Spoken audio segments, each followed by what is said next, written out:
এই যে সব পরিষ্কার করে রেখে দিছি, গ্যাস ট্যাস মুছে টুছে। এখন যাবো ঠাকুর ঘরে।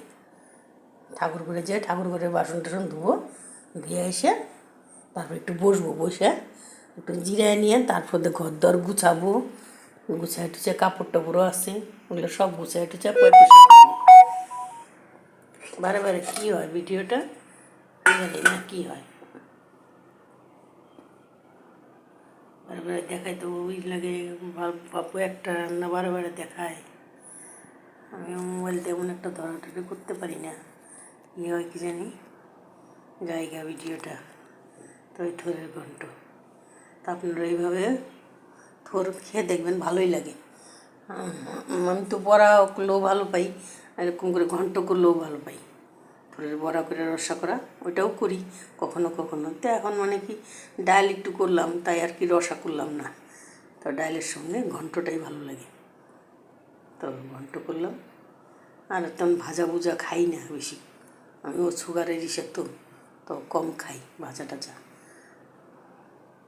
বড়াটা কম খাই। ছেলেও তেমন একটা ভালোবাসে না থোরের এইটা সেটার বড়াও ভালোবাসে না, একটু ডাল একটু। তো আমরা এরকমভাবেই খাওয়া দাওয়া করি, কী করবো, ওর বাবাও নাই, লকডাউনে মারা গেছে। তো আমার এই পরিস্থিতি আর কি, আমি খুব ইসেতে চলছি আর কি, ঠাকুর এইভাবে কোনো রকম নিয়ে চলছে আমাকে।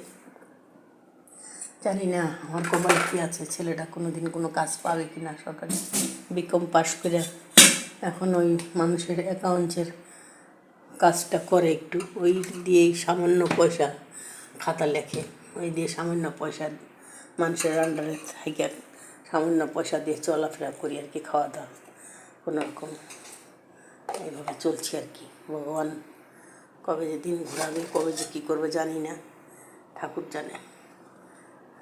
আর আমার পেজটাকে আপনারা ফলো করবেন, একটু আপনারা লাইক কমেন্ট করবেন, তাহলে আমার একটু হেল্প হবে, পাশে থাকবেন।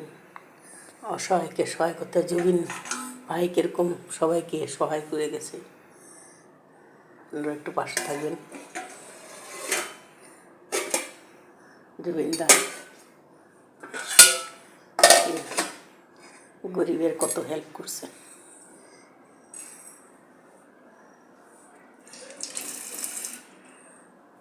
এভাবে কোনো রকম চলছে আর ঠাকুরের পূজা। আজকে চাও চাও করলাম আলু দিয়ে, চলে আসবে, এখন তো 1:30 বাজবে, রান্না